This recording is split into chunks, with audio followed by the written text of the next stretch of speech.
Bienvenidos a nuestra última lección. Recuerden que estas lecciones son un aporte extra a lo que es el curso de Cosmovisión Cristiana. Ustedes tienen que realizar todas las asignaciones y las lecturas correspondientes a cada semana para poder asimilar y que se cumplan los objetivos.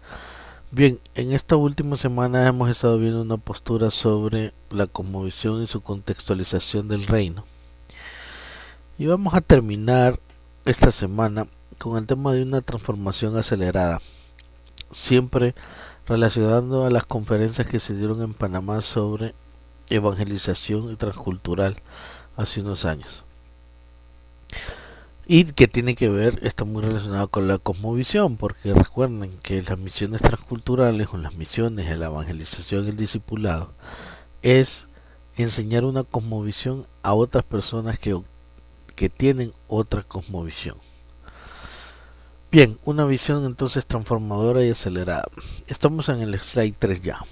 Toda la realidad humana, física y más allá y metafísica, tiene en su contra o tiene que encontrar su lugar en la historia bíblica, perdón.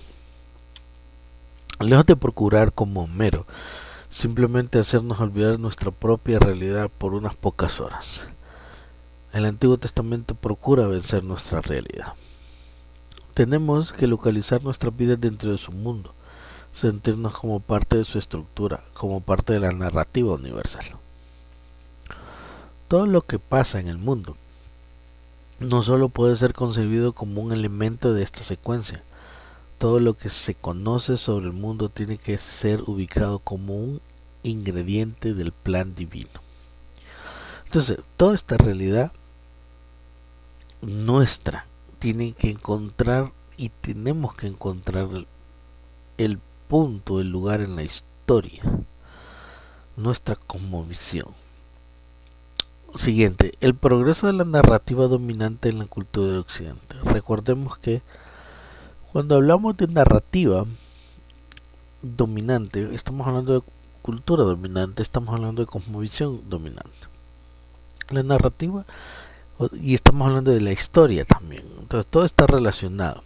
La narrativa que le ha dado forma a la cultura occidental durante los últimos siglos es la narrativa del progreso, por ejemplo, la tecnología, que dice que nos estamos moviendo hacia una libertad y prosperidad material cada vez más grande. Esa es la cosmovisión de hoy.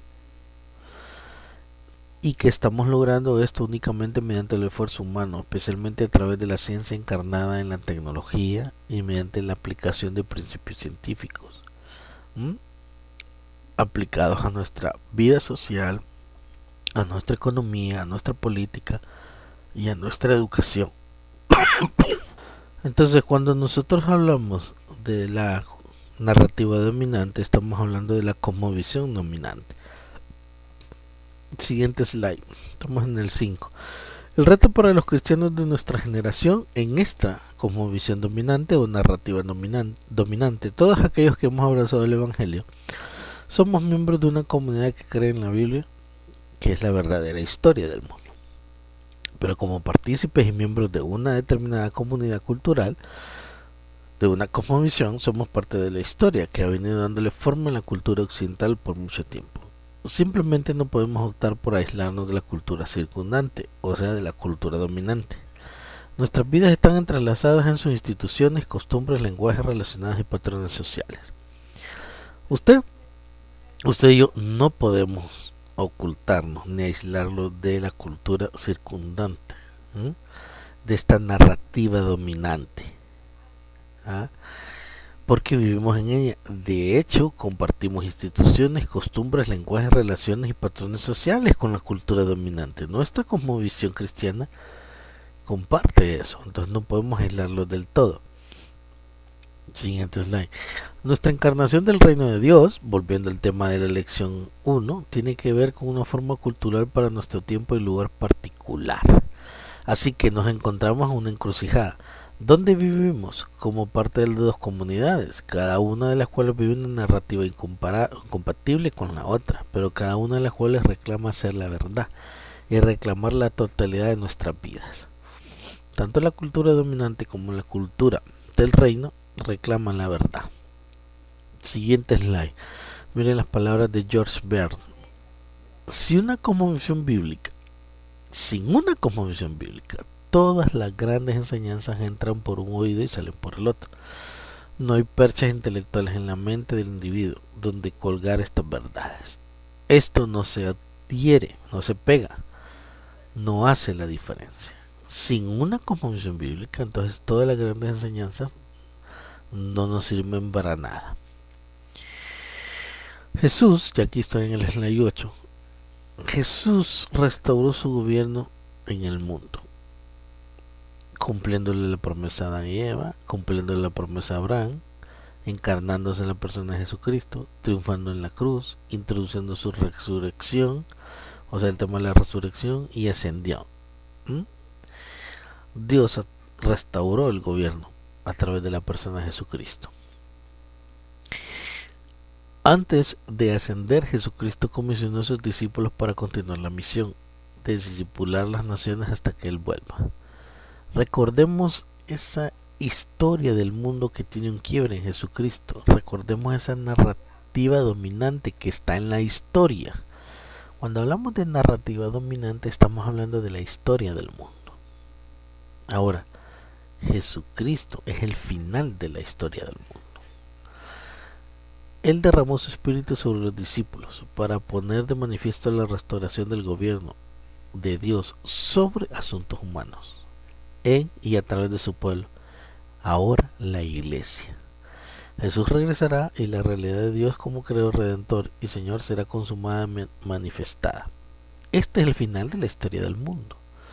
Pero mientras ese final llegue, la misión de discipular las naciones queda a cargo de la iglesia, pero una misión que tiene su entorno en una narrativa dominante.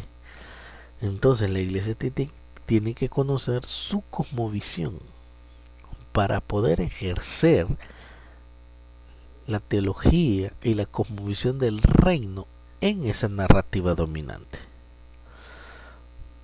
Siguiente. La Gran Comisión trata del discipulado de las naciones. Esto es la conversión de las cosas que hacen a un grupo de personas ser una nación. Los patrones de pensamiento, las actitudes, las convicciones, el idioma, los hábitos, la conducta en general. Todas esas cosas. Las prácticas que caracterizan su cultura, su sociedad y su economía. Discipulando en las naciones no solo es en materia espiritual, sino en ese tipo de cosas, en patrones de pensamiento, en actitudes, en cosmovisiones, en idiomas, en hábitos, en conductas, en prácticas, en la cultura, en la sociedad, en la economía. Siguiente slide. Los santos se hicieron responsables de su mundo. Miren, respecto a los puritanos, que es una rama cristiana posterior a la Reforma, a finales del siglo XVI y principios del XVII, uno de sus líderes, Walzer, dijo: los santos son responsables de la estructura del orden social, refiriéndose a los cristianos, en este caso su denominación. Los cristianos son responsables de la estructura del orden social donde viven. Esa estructura no es simplemente parte del orden de la naturaleza, por el contrario, es el resultado de las decisiones humanas y mediante un esfuerzo concertado puede ser alterado, cambiado. Cambiar cosmovisión. De hecho, debe ser alterado porque es una estructura caída y esta es la necesidad de ser reformado. Entonces, fíjense bien, la responsabilidad de los cristianos en el mundo es alterar la narrativa dominante, la cosmovisión dominante, porque es una cosmovisión cuya estructura está caída y necesita ser reformada. Esa es la postura de estos puritanos del siglo XVI. Siguiente slide y estamos por finalizar este curso. La responsabilidad de los santos de la lucha por la reforma del orden social en el que viven era una faceta del discipulado en el cual Jesucristo les había sido llamar. Fue una añadidura a su religión, no fue una añadidura a su religión, sino un aspecto central de la espiritualidad cristiana. ¿El qué? la faceta del discipulado. Reformar, cambiar el entorno, la cosmovisión, la narrativa dominante basada en la faceta del discipulado. El discipulado de Jesús. Para finalizar, tenemos entonces el impacto en toda la vida social. Ernst Troeltsch, en la enseñanza social de la Iglesia Cristiana, escribió esto durante la Reforma Suiza. En todas partes dirigió un esfuerzo sistemático para moldear la vida de la sociedad como un todo.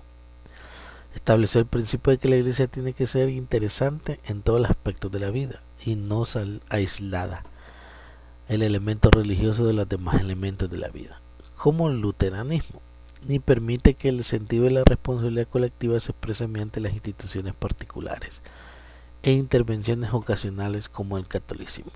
Lo que está diciendo Ernst es: tenemos que tener un impacto social en la vida,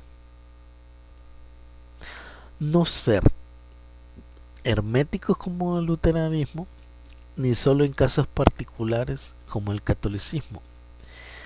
Nosotros tenemos que incursionarnos en las sociedades, moldear la vida de esas sociedades como un todo, interesarnos en los aspectos de la vida de esas cosmovisiones, no ser aislados religiosamente del entorno de la vida, no separar. El dualismo es interesante, ¿va? Ustedes ya leyeron esa parte en el libro de Cosmovisión Cristiana. A veces separamos las cosas, lo que es espiritual y lo que es mundano o carnal. O sea, todo lo que tiene que ver con el mundo hay que separar de lo religioso, pero en realidad eso no está diciendo Ernst.